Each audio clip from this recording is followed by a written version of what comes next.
Hello everyone, my self Syed Sajid Ali और आज हम लोग महाराष्ट्र स्टेट बोर्ड लेवल का 10th स्टैंडर्ड का साइंस 1 चैप्टर नंबर 1 ये हम लोग अभी देखने वाले हैं, जिसका नाम है ग्रेविटेशन। और ग्रेविटेशन में हम लोग आज का जो टॉपिक है वो है अर्थ्स ग्रेविटेशनल एक्सेलरेशन। अर्थ क्या है? ये हमारा प्लैनेट है और ग्रेविटेशन क्या है? तो it is a kind of a force which pulls all the object towards the earth, उसको बोलते हैं ग्रेविटी या ग्रेविटेशन। और दूसरा होता है क्या? एक्सेलरेशन। एक और वर्ड है जिसका नाम है acceleration. Now what do you mean by acceleration? Acceleration is nothing but rate of change of velocity with respect to time. यानी कि अगर आप चाहें तो एक्सेलरेशन का हम लोग ऐसा देते हैं फॉर्मूला, और ये v is equal to final velocity minus u is equal to initial velocity upon time. ये होता है क्या? एक्सेलरेशन का फॉर्मूला। तो what do you mean by acceleration? Acceleration is nothing but rate of change of velocity with respect to time. ठीक है, तो ये हो गया इस टॉपिक का मतलब। अभी देखिए इसका एग्जैक्टली मतलब क्या है। अब सपोज करो यहाँ पर एक बिल्डिंग है, ठीक है, और यह है ग्राउंड लेवल नीचे। यहाँ से मैंने एक बॉल ड्रॉप किया, वो नीचे की तरफ आ रहा है, ठीक है। अप्रॉक्सीमेटली 1 सेकेंड में, अप्रॉक्सीमेटली विद इन 1 सेकेंड, ठीक है, इसकी स्पीड थी 20 मीटर पर सेकेंड, ठीक है, यानी कि पर सेकेंड। अब वापस से 2 सेकेंड के बाद, आफ्टर 2 सेकेंड, इतना जब उसने रास्ता तय किया तो आफ्टर 2 सेकेंड इसकी कितनी हो गई? 60 मीटर पर सेकेंड। और 3 सेकेंड यानी कि जब वो नीचे पहुंच गया तब तक का कितना हो गया था? 3 सेकेंड्स हो चुके थे। 3 सेकेंड्स में इसकी जो स्पीड हो चुकी थी वो कितनी थी, या हम बोलेंगे वेलोसिटी, वो कितनी हो चुकी थी? 120 metre per second. Now what do you understand by this example? इस एग्जाम्पल से हमको ये समझ में आ रहा है कि जैसा जैसा कोई भी ऑब्जेक्ट अर्थ के करीब आता जाता है, इसकी वेलोसिटी मतलब speed along with the direction, तो इसकी वेलोसिटी जो है बार बार चेंज हो रही है। और जब कभी भी चेंज इन वेलोसिटी होती है मतलब एक्सेलरेशन बढ़ता है। तो क्या हो रहा है? ग्रेविटी की वजह से एक्सेलरेशन बढ़ रहा है। हमारा एक फॉर्मूला है F is equal to ma, तो इसके जगह पर हम लोग ले सकते हैं F is equal to mg। ये याद रखो, क्यों g? क्योंकि g बोले तो क्या? That is a gravity. और ये ग्रेविटी का मतलब क्या हो गया? ये ग्रेविटी की वजह से एक्सेलरेशन हो रहा है, इस ग्रेविटी की वजह से एक्सेलरेशन हो रहा है। तो हम लोग एक्सेलरेशन को क्या करेंगे? g से रिप्लेस कर देंगे। तो हमारा फॉर्मूला क्या बन जाएगा? F is equal to mg। Now अब हमारा जो नेक्स्ट टॉपिक है वो है value of g on surface of the earth. तो अर्थ के सरफेस पे हमको वैल्यू g की वैल्यू हम लोगों को जानना है। तो कैसा जानेंगे? अब वैल्यू ऑफ g को फाइंड आउट करने के लिए एक छोटा सा डेरिवेशन है, ठीक है। You know the formula of force. What do you mean by force? What is a formula of force? F is equal to ma, but related to gravity है तो I will replace a with g। और ये a को g से कैसा replace कर रहा हूँ? ये मैंने अभी जस्ट थोड़ी देर पहले बताया था कि कोई भी ऑब्जेक्ट अगर ऊपर से नीचे आ रहा है तो उसकी वेलोसिटी चेंज हो रही है। Change in velocity leads to acceleration. तो एक्सेलरेशन हुआ, लेकिन ये एक्सेलरेशन क्यों हो रहा है? ड्यू टू अर्थ्स ग्रेविटी, इसलिए a will be replace by g। ये हो गया हमारा इक्वेशन 1। अब दूसरा एक और फोर्स है, क्या है? ये अगर अर्थ है हमारा, if this is our earth and this is a body on the surface of the earth, तो व्हाट विल हैपन? एक फोर्स एक्सर्ट होगा इन दोनों के बीच में, और वो फोर्स क्या है? Force is given by g capital M small m upon r square. Now here m is equal to, capital M is equal to mass of earth, ये अर्थ का मास है. Small m is equal to mass of an object. ठीक है. r is nothing but the radius of earth, radius of earth. तो कभी भी याद रखो, दो ऑब्जेक्ट के बीच में अगर फोर्स ऑफ अट्रैक्शन होता है तो वो सेंटर टू सेंटर होता है, यहाँ से और यहाँ से सेंटर टू सेंटर अट्रैक्शन होता है, इसलिए अर्थ का रेडियस लिया हूँ मैंने यहाँ पर. ठीक है. तो अभी हम लोग ये करेंगे. ओके. तो अर्थ का रेडियस जो है हम लोग यहाँ पर कैप्स में लेते हैं, ये हो गया r². ये भी एक तरीके का फोर्स है. ठीक है. तो और ये है ग्रेविटेशनल कांस्टेंट. ठीक है. तो F is equal to capital G capital M, that is a mass of an earth, और M is equal to mass of the object upon square of the radius of the earth. ये हो गया दूसरा force. दो force हो गए. Now equation 2 हो गया वो. Now combining equation 1 and 2. Why? Because ये भी एक फोर्स है, ये भी एक फोर्स है, तो हम लोग इसको कंबाइन करेंगे. Combining equation 1 and 2, what we will get? Let's say mg, ये वाला फर्स्ट वाला लिया मैंने, is equal to g capital M small m upon r². Now what do you get? See here you can see small m and small m, they got cancelled. After that what we get? G is equal to capital M capital G capital M upon r². This is a formula for gravity of the earth. Up, let's put the value of all these things. So after putting the value we got all these things. देखो ये क्या है, ये universal gravitational constant है, that is a capital G, 6.67 into 10⁻⁻11. Then mass of the earth, it is already been calculated and given as 6 into 10⁻24. Then radius of the earth means what? If this is the earth, this is a center, तो यहाँ से उसके surface तक का इसको बोलेंगे r radius. What is a radius? It is a 6.4 into 10⁻6 the whole square. Why the whole square? Because square has been given over here. तो ये हो गया, which give you the answer G is equal to 9.77 meter per second square. तो this is value of G on surface of the earth. तो अभी हम लोगों ने देखे कि कैसा हम लोगों ने स्मॉल g का फॉर्मूला डिराइव किए हैं. स्मॉल g क्या है? It is a gravity due to earth. ठीक है. इसके अंदर capital G is nothing but gravitational constant, universal gravitational constant बोलते हैं इसको. Capital M is nothing but mass of the earth and capital R is nothing but radius of the earth. अगर हम लोग ये फॉर्मूला देखेंगे तो हम लोगों को कहीं पर भी मास ऑफ एन ऑब्जेक्ट नहीं बोला है, मास ऑफ एन ऑब्जेक्ट नहीं बोला है, या यहाँ पर कहीं मास ऑफ एन ऑब्जेक्ट नहीं है.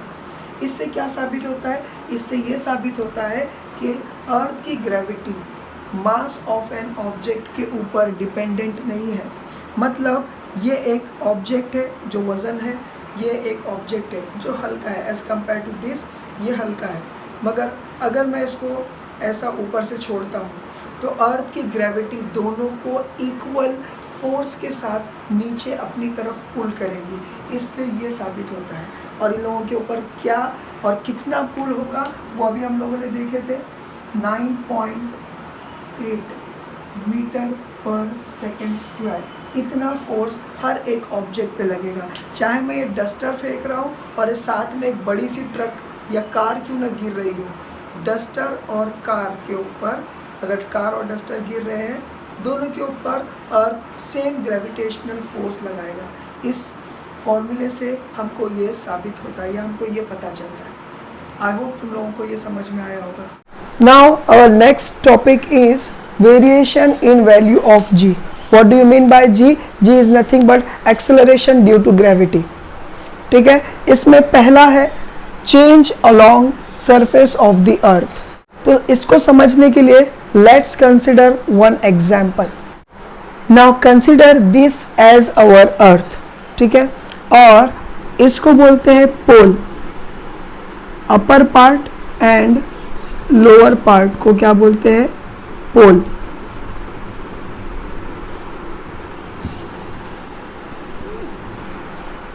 एंड इसके राइट एंड लेफ्ट साइड इसको क्या बोलते हैं? इक्वेटर। इसको भी इक्वेटर, इक्वेटर। ठीक है, अभी ऐसा बोला जाता है कि our earth is not exactly spherical in shape. तो क्या हो जाता है? इट इज सेड कि हमारा जो अर्थ है ये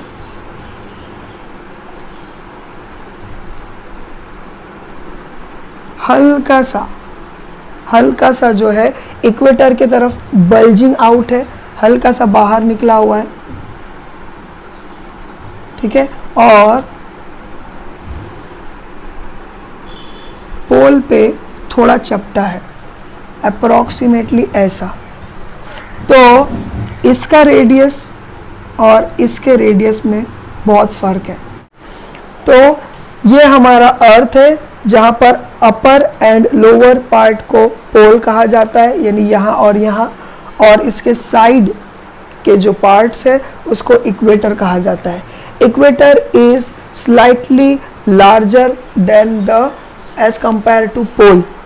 पोल का जो रेडियस है, ठीक है, पोल से कोर ऑफ अर्थ तक जो डिस्टेंस है वो कितना है? 6378 किलोमीटर। जबकि इक्वेटर के तरफ अगर हम लोग रेडियस देखते हैं इट इज 6400 किलोमीटर। तो नेचुरली ये रेडियस, ये एरिया कम है, ये एरिया ज़्यादा है। अब हम लोग देखते हैं change along the surface of the earth. किसका change? Change in the value of G. ठीक है, तो देखो अभी इसको समझने के लिए एक एग्जाम्पल बताता हूँ। Now suppose this is a magnet. No doubt magnetic force अलग है, ग्रेविटेशनल फोर्स अलग है। Just for the sake of understanding ये एग्जाम्पल कंसिडर करो कि ये एक मैग्नेट है। ठीक है, ये जो गोल बनाया हूँ मैंने ब्लैक स्पॉट, ये मैग्नेट है, और यहाँ से एक दूरी है।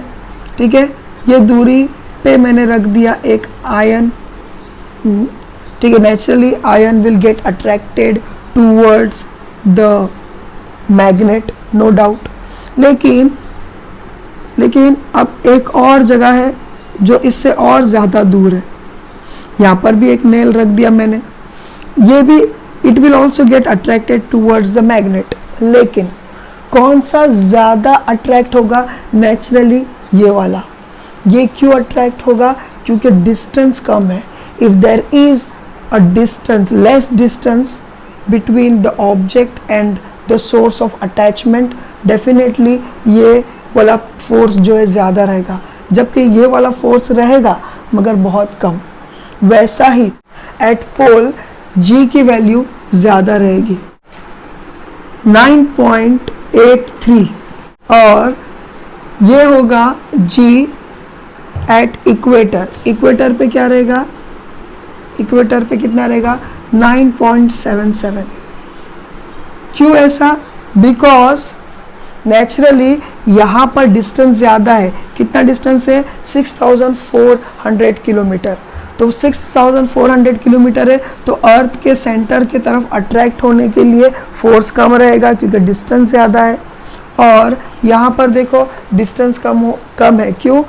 कितना है 6378 किलोमीटर का डिस्टेंस है। तो नेचुरली यहाँ का जो ग्रेविटी है ये ज़्यादा रहेगी, इसीलिए पोल की तरफ हम लोगों को ग्रेविटी ज़्यादा है मिलती है और इक्वेटर पे कम। कभी भी याद रखो जहाँ पर ग्रेविटी ज़्यादा वहाँ पर वेट भी ज़्यादा मालूम पड़ता है। Change with height, it's very simple to understand कि चेंज विथ हाइट, ये अर्थ है, ये पूरा round it is a earth, ठीक है।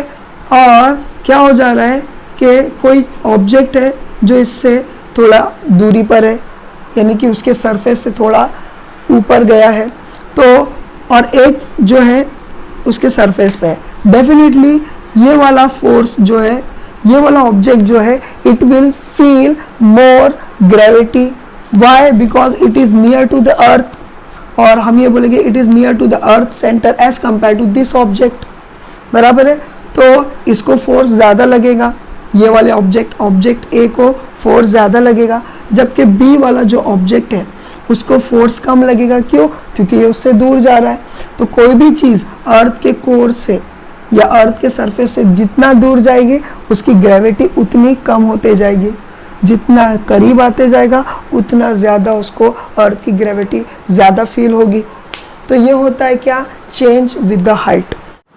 तो कोई भी ऑब्जेक्ट अगर अर्थ के सरफेस से और ऊपर ऊपर ऊपर जा रहा है तो क्या हो रहा है कि वो अर्थ से दूर होता जा रहा है, और अर्थ से जब दूर होता जाएगा तो what will happen, the value of G will decrease, the value of g will decrease. So hence we can say that small g is inversely proportional to the height of the object, यानी object की जितनी height पे जाते रहेगा उतना उसकी gravity कम होगी, जितना उसकी हाइट कम होते जाएगी यानी coming back towards the earth surface, उतना उसकी ग्रेविटी बढ़ती जाएगी। तो आई होप ये वाला पार्ट आप लोगों को समझ में आया होगा। In your textbook on page number 9, you can see such table. इस टेबल में प्लेस दिया हुआ है, हाइट दिया हुआ है और जो है ग्रेविटी का फोर्स दिया हुआ है, ठीक है। अब सरफेस ऑफ द अर्थ के सरफेस पे नेचुरली उसकी हाइट जो है 0 है। क्यों? क्योंकि वो अर्थ के सरफेस पे है, कोई भी ऑब्जेक्ट उससे ऊपर तो गया नहीं, ठीक है, यानी अर्थ के सरफेस को छोड़ा नहीं है, उसी के ऊपर है, तो इसके लिए हाइट जो है वो 0 है। तो नेचुरली उसके ऊपर कितना ग्रेविटी लगेगी, 9.8 लगेगी, तो वो लिखा हुआ है। उसके बाद माउंट एवरेस्ट की हाइट कितनी है? It is 8.8 kilometre mount Everest की हाइट है। तो यहाँ पर ऑलमोस्ट सेम रहेगा उसके ऊपर ग्रेविटी। क्यों? क्योंकि 8 is very much negligible as compare to, देखो यहाँ पर इसका जो अर्थ का रेडियस है वो कितना है? 6400 किलोमीटर। 6400 किलोमीटर के मुकाबले 8.1 जो किलोमीटर है ये ऑलमोस्ट नेग्लिजिबल है, ठीक है। तो इसके लिए उसके ऊपर भी सेम अमाउंट का ग्रेविटी फील होगा। इसके बाद 36 किलोमीटर क्या है ये मैन मेड जो बलून है, ये मैक्सिमम हाइट कितना जा सकता है? 36.6 किलोमीटर अर्थ के सरफेस के ऊपर गया है। ये थोड़ा ज़्यादा है एज़ कंपेयर टू 8.8। तो यहाँ पर हल्की सी ग्रेविटी की कमी होगी, ग्रेविटी में कमी होगी, इट इज़ 9.77। इसके बाद जो वेदर सैटेलाइट है, जो भी हम लोगों को वेदर की जानकारी देता है, वो सैटेलाइट जो है ये approximately 400 kilometre above the earth surface है। तो उसका कितना रहेगा? Definitely there will be decrease in the gravity, वो रहेगा 8.7। और लास्ट जो है जो कम्युनिकेशन सैटेलाइट होता है वो बहुत ज़्यादा दूर रहता है। कितना रहता है? 35,700 kilometre above the earth surface. तो डेफिनेटली वहाँ पर तो पॉइंट में हमारी ग्रेविटी चली जाएगी। तो इससे क्या साबित हो रहा है कि जैसा जैसा ये अर्थ है उसके सरफेस से जितना आप ऊपर जाते जाओगे उतना आप ग्रेविटी आपके ऊपर जो है एक्ट करना कम करेगी, तो आपके लिए ग्रेविटी कम होते जाएगी। अब ये थर्ड वेरिएशन है, ठीक है, variation in the value of G. कौन सा है? Change with the depth. Depth का मतलब क्या?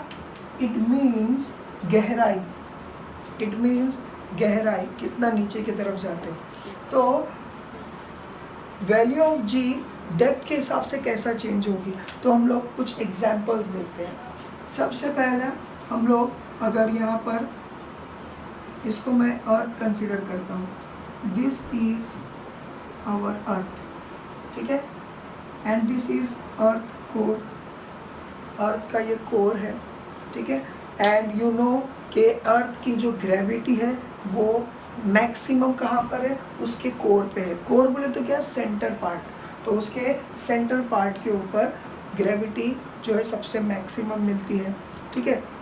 अब अगर कोई ऑब्जेक्ट इसके सरफेस पे है तो क्या हो जा रहा है, जी की वैल्यू क्या है, 9.8 मीटर पर सेकेंड स्क्वायर। ये हम लोगों ने अभी कुछ देर पहले डिराइव करके देखे थे, इतनी वैल्यू आती है, ठीक है।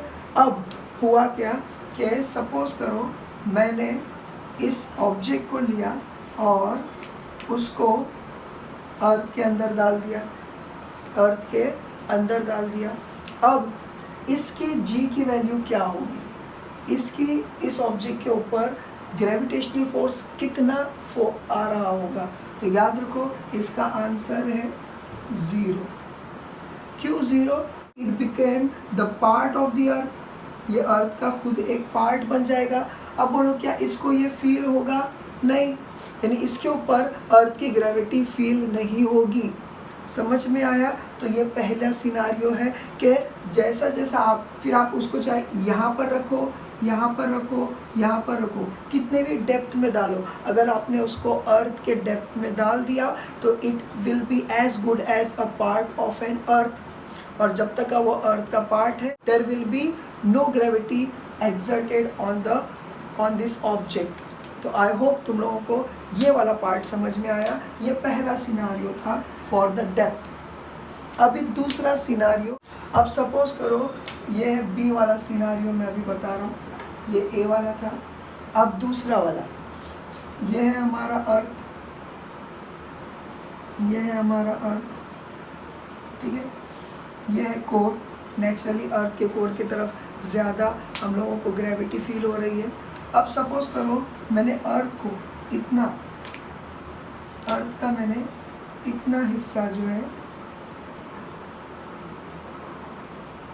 इतना हिस्सा जो है मैंने अर्थ के अंदर जो है होल कर दिया ड्रिल कर करके, ठीक है। और ऑब्जेक्ट को अब यहाँ रखा, ऑब्जेक्ट को मैंने इस ड्रिल किए हुए होल में रख दिया। अब बोलो क्या ये ऑब्जेक्ट को ग्रेविटी ज़्यादा फील होगी या कम। नेचुरली मैं बोल रहा हूँ कि जैसा जैसा हम लोग अर्थ के कोर की तरफ आते हैं, अर्थ के कोर की तरफ हम लोगों को ज़्यादा ग्रेविटी फील होगी, तो डेफिनेटली इसको ग्रेविटी फील होगी। नॉर्मली अर्थ के सरफेस पे 9.8 मीटर पर सेकेंड स्क्वायर की हम लोगों को ग्रेविटी फील होती है। अब ये और उसके नज़दीक गया तो मान लो कि इसको 12 मीटर पर सेकेंड स्क्वायर की ग्रेविटी इसको फील हो रही है। G small G is equal to 12 metre per second square. क्यों, क्योंकि it is coming near to the core of the earth. मगर क्या सच में इसको 12 की ग्रेविटी फील हो रही है, नहीं, 12 होना चाहिए फील उसको, लेकिन उससे कम होगी। ऐसा क्यों, क्योंकि ये जो एरिया है, ये जो मैं शेड कर रहा हूँ, ये जो शेडेड एरिया है अर्थ का, ये जो अर्थ का ये जो शेडेड पार्ट है, ये ऑब्जेक्ट को क्या करेंगे, अपवर्ड पुल करेंगे, अपवर्ड पुल करेंगे। और जब ये अपवर्ड पुल करेंगे तो approximately just for an example 3 metre per second square से इसको ये अपवर्ड मूवमेंट करेंगे। लेकिन क्या ये 12 रहेगा, नहीं, 12 में से 3 निकल जाएगा। क्यों, क्योंकि 3 वाला जो फोर्स है वो ऊपर के शेडेड एरिया लगा रहा है, तो 12 - 3 विल बी 9।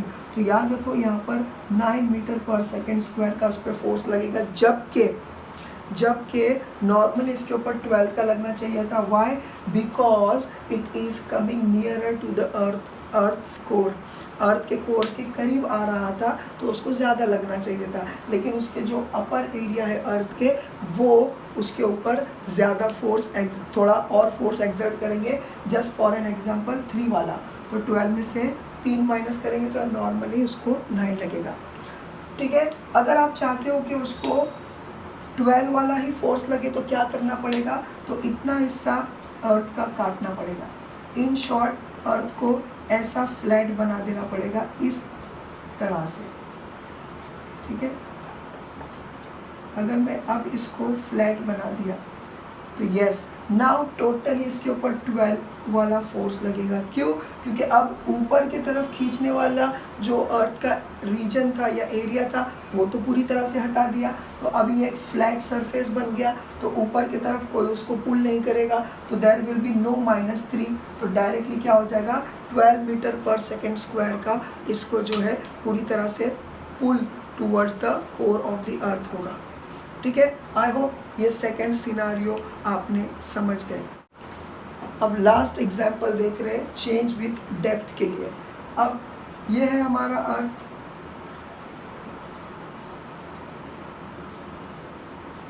ये है हमारा अर्थ और ये है अर्थ का सेंटर, सेंटर को कोर बोलते हैं, कई बार बोल चुका हूँ, और कोर की तरफ मैक्सिमम जो है ग्रेविटेशनल फोर्स फील होता है। ठीक है, और इसको मैंने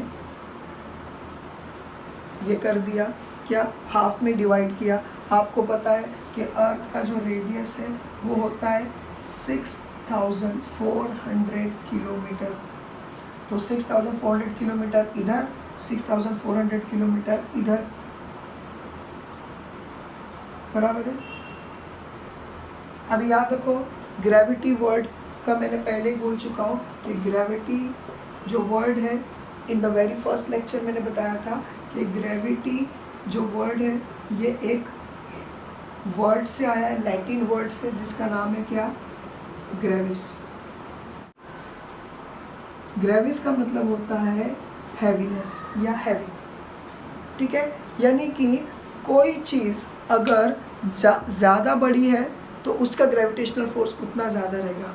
ठीक है, यानी कि अगर ये एक ऑब्जेक्ट है, ये दूसरी ऑब्जेक्ट है, ठीक है, ये ऑब्जेक्ट का वज़न ज़्यादा लग रहा है, ठीक है, ये ऑब्जेक्ट का कम, तो डेफिनेटली इसकी ग्रेविटेशनल या इसका ग्रेविटेशनल पुल इसके ऊपर ज़्यादा रहेगा। ठीक है, और इसका ग्रेविटेशनल पुल इसके ऊपर कम रहेगा। तो जिसका ज़्यादा वेट रहता है उसका ग्रेविटेशनल पुल ज़्यादा है। यहाँ पर देखो ये सर्कल कंसिडर करो कि अर्थ परफेक्ट सर्कल है, कंसिडर करो। ठीक है, तो क्या हो जाता है, आधा इधर है आधा इधर है। ठीक है, तो यानी कि अगर सपोज करो इसका वज़न मिसाल के तौर पे 1000 kg है, इस इतने हिस्से का वज़न 1000 kg है, और नीचे वाले हिस्से का भी नेचुरली 1000 kg है। तो क्या हो गया, दोनों इक्वल पार्ट्स हैं, यानी इक्वल वज़न में भी है और पार्ट में भी है। ठीक है, अब सपोज करो मैंने अर्थ के कोर पर ही क्या रख दिया, ऑब्जेक्ट रख दिया। अब अर्थ के कोर पे जब हम ऑब्जेक्ट रखते हैं तो क्या वो ऑब्जेक्ट कहीं मूव होगा, नहीं मूव होगा। यहाँ पर इसकी ग्रेविटी जो रहेगी वो 0 रहेगी। यहाँ पर इसकी ग्रेविटी कहाँ पर, कोर पे, अर्थ के कोर पे ग्रेविटी 0 रहेगी। कैसे, वो ऐसे है कि आपने टग ऑफ वॉर तो देखे होंगे कि रस्सी लेकर एक टीम यहाँ खड़ी रहती है, दूसरी टीम वहाँ खड़ी रहती है, और विनर कौन होता है, जो सपोज करो ये साइड वाले ज़्यादा स्ट्रेंथ वाइज स्ट्रॉन्ग है, इन लोगों ने उसको खींच लिए, तो वहाँ के लोग इनके हद में आ जाएंगे, तो इन लोग जीत गए, ये वाले साइड वाले जीत जाएंगे। लेकिन सपोज करो कि जब ये टग ऑफ वॉर का कंपटीशन शुरू हुआ, ठीक है, ये इनकी रस्सी है, यहाँ के ए वाली टीम एंड बी वाली टीम, ये दोनों टीम जो है ये स्ट्रेंथ वाइज इक्वल है, दोनों इक्वल है स्ट्रेंथ वाइज, और जैसे ही विसल बजती है अंपायर की तो दोनों खींचना शुरू करते हैं। दोनों की स्ट्रेंथ जब अगर एक जैसी है तो क्या रस्सी कहीं पर मूव होगी? There will be no movement, there will be no movement, क्योंकि इक्वली दोनों खींच रहे हैं। तो अगर कोई एक साइड अगर ज़्यादा स्ट्रांग होता, कोई एक साइड अगर ज़्यादा स्ट्रांग होता तो हमको इधर मूवमेंट देखने मिलता था। अगर ये वाला साइड स्ट्रांग होता हमको इधर मूवमेंट देखने मिलता। लेकिन अगर दोनों इक्वल है तो हमको कोई मूवमेंट देखने नहीं मिल रहा है, कोई मूवमेंट देखने नहीं मिल रहा है। वाई? क्योंकि दोनों इक्वली एक दूसरे की तरफ खींच रहे हैं। यहाँ पर भी ये क्या है? सेम वेट है, यहाँ पर भी सेम वेट है, तो क्या हो जा रहा है? There will be equally pulling. ठीक है, तो दोनों जगह पर जो है ये वाला हिस्सा भी और ये वाला हिस्सा भी इक्वल पुल कर रहा है, इक्वली पुल कर रहा है इस ऑब्जेक्ट को। तो 1000 इधर का माइनस 1000 इधर का, यानी कि ऊपर वाले एरिया का 1000 kg और इधर का जो है 1000 इज इक्वल टू व्हाट? 0। जब there will be no weight, there will be no heaviness, there will be no weight या नो मास, तो वहाँ पर ग्रेविटी भी फील नहीं होगी। इसीलिए at the core of the earth G will be equal to 0। I hope तुम लोगों को ये तीनों एग्जाम्पल से समझ में आया होगा variation in value of G with respect to depth.